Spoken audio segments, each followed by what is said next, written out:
देश में आपातकाल इमरजेंसी लगाने के निर्णय की कड़े शब्दों में निंदा करता है।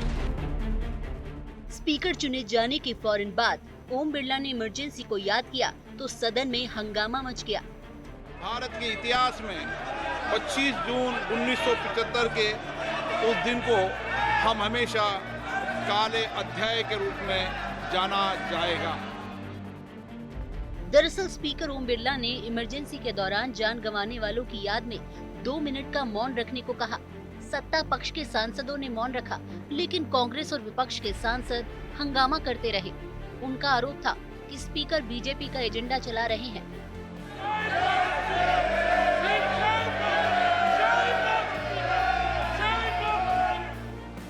हंगामे के बाद सदन की कार्यवाही गुरुवार तक के लिए स्थगित हो गई, लेकिन बीजेपी सांसदों का इमरजेंसी को लेकर प्रदर्शन जारी रहा।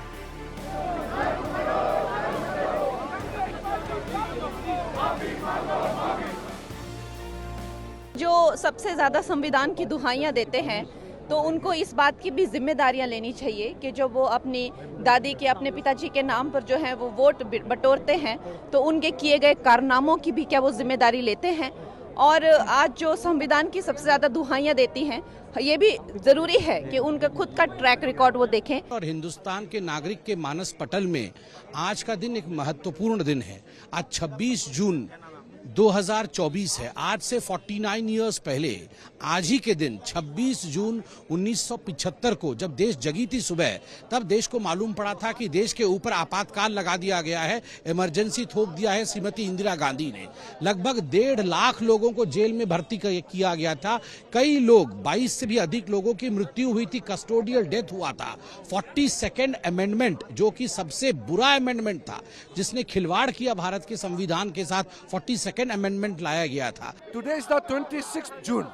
On this day, on 26 June 1975, early morning 6 a.m., then Prime Minister Srimati Indira Gandhi called emergency cabinet meeting and ratified post facto the single decision. Prime Minister took the decision alone.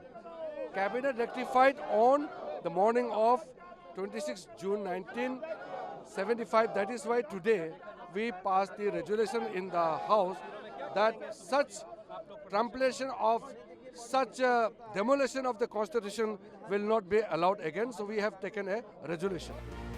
दरअसल पहले प्रधानमंत्री नरेंद्र मोदी और फिर speaker Om Birla ने आपातकाल का जिक्र कर इंडिया गठबंधन की उस रणनीति को खारिज करने की कोशिश की है, जिसके तहत वो संविधान का जिक्र कर बार बार सरकार को कटघरे में खड़ा करने की कोशिश कर रहे हैं। इंदिरा गांधी ने आपातकाल लगाकर संविधान की धज्जियां उड़ाई थी, ये एक सच है। और कांग्रेस की दिक्कत ये है कि वो पुरानी महाभूल आज की कांग्रेस की हर आपत्ति पर भारी पड़ती है।